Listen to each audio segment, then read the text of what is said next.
রমজান আসলেই তুমি নেককার হয়ে যাবা, গুনাহ ছেড়ে দিবা, হঠাৎ করে চাইলেই পারবা না। অতএব তার আগে 15 দিন আগে একটা কোর্স করো।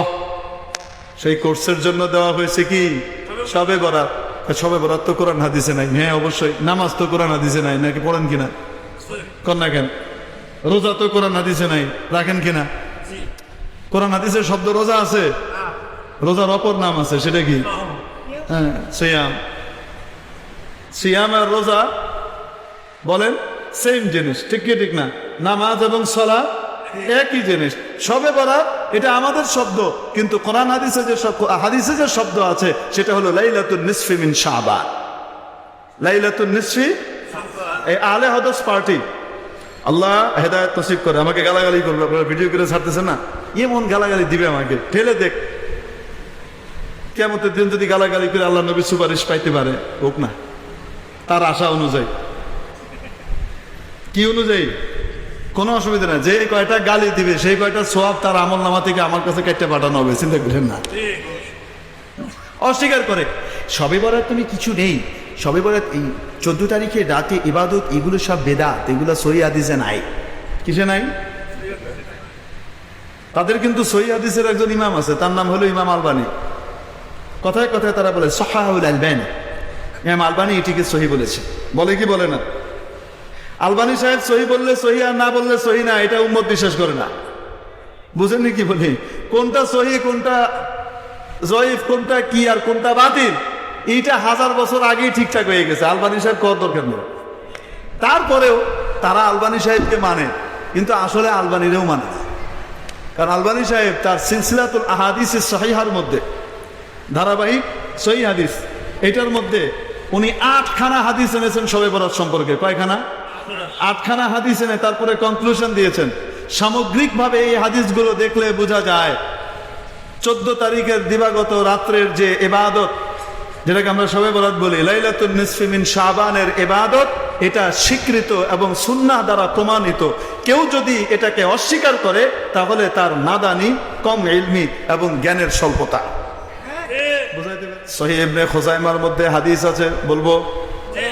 সহিহ ইবনে হিব্বানের ভিতরে হাদিস আছে, সহিহ ইবনে হিব্বানের ভিতরে হাদিস আছে। ইমাম ইবনে হিব্বান আল বুস্তি রাহমাতুল্লাহ আলাইহি, যেমন সহিহ বুখারী, সহিহ মুসলিম, হ্যাঁ, এরকম সহিহ ইবনে হিব্বান, এটাও সহিহ হাদিসের সম্বলিত একটা কিতাব। এটার ভিতরে সহিহ সনদে উনি হাদিস এনেছেন। সনদ বলবো না? রাসূল করিম সাল্লাল্লাহু আলাইহি ওয়াসাল্লাম ইরশাদ করেন, গালিবান মুআজ ইবনে জাবাল রাদিয়াল্লাহু তাআলা থেকে বর্ণিত, ইয়াত্তালিউল্লাহু তাআলা ইলা খালকিহি লাইলাতান নিসফি মিন শাবান।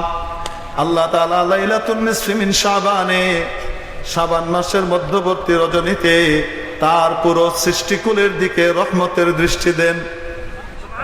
কিসের দৃষ্টি দেন? অন্যান্য রাতে রব্বুল আলামিনের রহমত শেষ রাতে এসে দুনিয়ার আসমানে এসে ডাকতে থাকে, ঠিক কি ঠিক না? আর এই রাত্রে মাগরিবের সময় থেকেই শুরু হয়ে যায়। আল্লাহ রহমতের দৃষ্টি দেন। ফায়াগফিরু লিমান ইয়াশা, ফায়াগফিরু লিজামিই খালকিহি, আল্লাহ তার সমস্ত মাখলুককে ক্ষমা করে দেন। ইল্লা লিমুশরিকিন আও মুসাহিন, তবে যে শিরকে লিপ্ত তাকে ক্ষমা করেন না। আর যে বিদ্বেষ পোষণ করে, অন্যকে নিয়ে হিংসা করে বেড়ায়, তাকে আল্লাহ ক্ষমা করেন না। অন্য হাদিসের মধ্যে আসে মুসবিলুল ইজার, টাকনুর নিচে যার লুঙ্গি, পায়জামা, প্যান্ট ইত্যাদি জুব্বা এগুলা থাকে, তাকে ক্ষমা করেন না পুরুষের জন্য। অন্য রিওয়ায়াতের ভিতরে আসে মুদমিনুল খামার, আল্লাহ তাআলা তাকে ক্ষমা করেন না যে লাগাতার মদ থেকে তওবা করে না, খালি মদ খেয়ে যায়, এরকম ব্যক্তিকে ক্ষমা করেন না। অন্য রিওয়ায়াতের মধ্যে এসেছে, আরো আছে আরেক ক্যাটাগরির লোক, যারা মা বাবাকে কষ্ট দেয়, মা বাবার খেদমত করে না, মা বাবার নাফরমানি করে, তাকেও মাওলা ক্ষমা করেন না। সবাইকে ক্ষমা করে দেন, তাকে ক্ষমা করেন না। আরেক রিওয়ায়াতের ভিতরে পাওয়া যায় কাতিউর রহিম, আল্লাহ তাআলা ওই ব্যক্তিকে ক্ষমা করেন না যে আত্মীয়তার সম্পর্ক শরীয়ত সম্মত কোনো ওজর ছাড়া ছিন্ন করে। বুঝে আসছে না? নাই? হ্যাঁ, তাকে আল্লাহ ক্ষমা করেন না। এগুলা করবো, শবে বরাত আসার আগে আগে এগুলা থেকে বেঁচে নেব, ক্ষমা চেয়ে নেব, ঠিক কি ঠিক না? মা বাবার সাথে যদি অন্যায় করে থাকি পা ধরে মাফ চেয়ে নেব। আত্মীয়ের সাথে যদি অসম্পর্ক ছিন্ন করে থাকি বা সে সম্পর্ক ছিন্ন করে থাকে, আমি তার সাথে হাই হ্যালো করে নেব। পারবো তো ইনশাআল্লাহ? শিরিক থেকে তওবা করে নেব, ছোট শিরিক বড় শিরিক কোনো শিরিক করব না, ঠিক কি ঠিক না? হ্যাঁ, ওই দিন আল্লাহ তাআলা সবাইকে মাফ করে দেন। এবং এই হাদিস সহিহ, এই হাদিস কি সহিহ। আরো অনেক হাদিস আছে। তাহলে শবে বরাতের ইবাদতের কথা হাদিস শরীফে আছে না নাই? আছে। শাবান মাসের মধ্যবর্তী রজনী 14 এবং 15 এই 2 দিনের মাঝখানের যে রাতটা, সেই রাতটা মাগরিব থেকে শুরু হয়ে যায়। কখন থেকে? হ্যাঁ, এই রাত্রে ইবাদত আছে, কিন্তু মুকা আও ওয়াতাসদিয়া, পটকা ফুটানো, মরিচা ছাড়া, এটা নাই। ওমা কানা সালাতুহুম ইনদাল বাইতি ইল্লা মুকাআ ওয়া তাসদিয়া। ভাই কাফেররাও নামাজ পড়ে। ওরা কি নামাজ পড়ে? ওরা কাবা শরীফের কাছে এসে নামাজ পড়ে, তুড়ি বাজায়, শীষ বাজায়, শীষ মারে, আওয়াজ করে।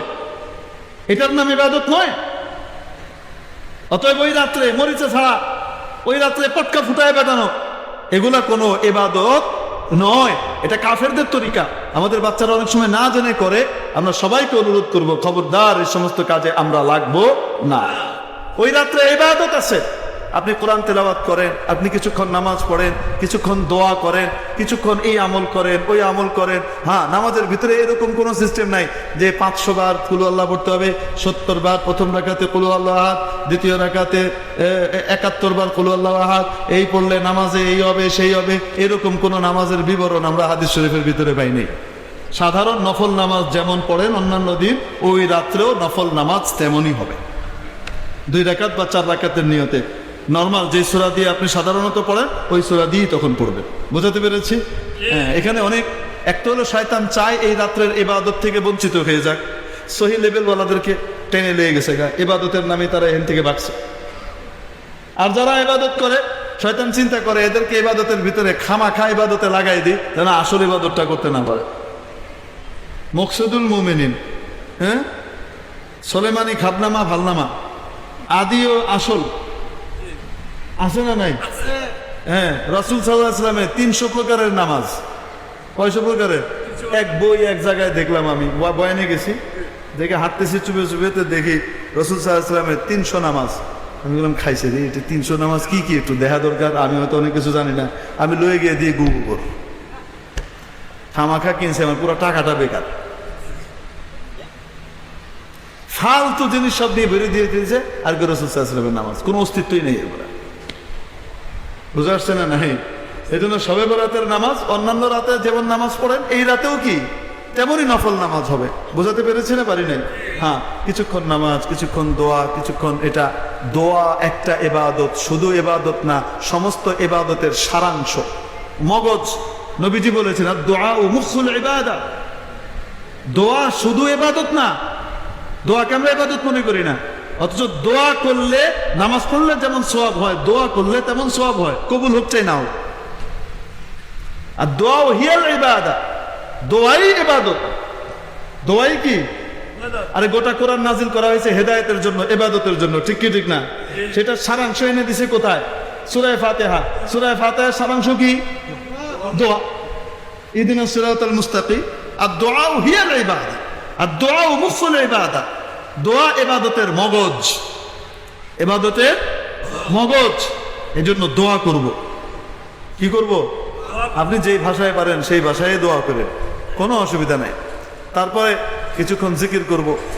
নবীজি সাল্লাল্লাহু আলাইহি ওয়াসাল্লাম হাদিস শরীফের মধ্যে বলেন, কেউ যদি সুবহানাল্লাহি ওয়া বিহামদিহি 100 বার পড়ে, কয়বার? সারা দিনে যদি 100 বার পড়ে, হুত্তাত খাতায়াহু ওয়ালাউ কানা মিথলা যাবাদিল বাহর ওয়ালাউ কানাত মিথলা যাবাদিল বাহর। তার সমস্ত গুনাহ মাফ করে দেওয়া হয়, যদিও সেটা সাগরের ফেনা পরিমাণ হোক না কেন। কিছুক্ষণ সুবহানাল্লাহ, কিছুক্ষণ আলহামদুলিল্লাহ, কিছুক্ষণ আল্লাহু আকবার, কিছুক্ষণ লা ইলাহা ইল্লাল্লাহ, কিছুক্ষণ দুরূদ শরীফ, কিছুক্ষণ নামাজ, আবার কোরআন তেলাওয়াত, আবার নামাজ, আবার দোয়া। পারবো কি পারবো না? সারা রাত এভাবে ইবাদতের মধ্যে কাটিয়ে দিব। পারবো না ইনশাআল্লাহ? এবং সারা রাত ইবাদত করে ফজরের নামাজের সময় ঘুম দিব, নামাজ না করে।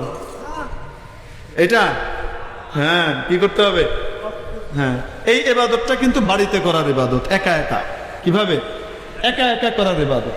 এজন্য আমরা বাড়িতেই ইবাদতটা করব। তবে কেউ যদি মসজিদে করতে চায়, কোনো অসুবিধা নাই। কারণ মসজিদের মধ্যে এতেকাফের নিয়তে যদি কেউ ইবাদত করে, আমি এতেকাফের নিয়তে বসলাম, আমি মসজিদের বাসিন্দা হয়ে গেলাম কিছুক্ষণের জন্য, এটাকে এতেকাফ বলে। আল্লাহর জন্য আমি মসজিদের বাসিন্দা হয়ে গেলাম, যতক্ষণ এতেকাফ করে ততক্ষণ সওয়াব।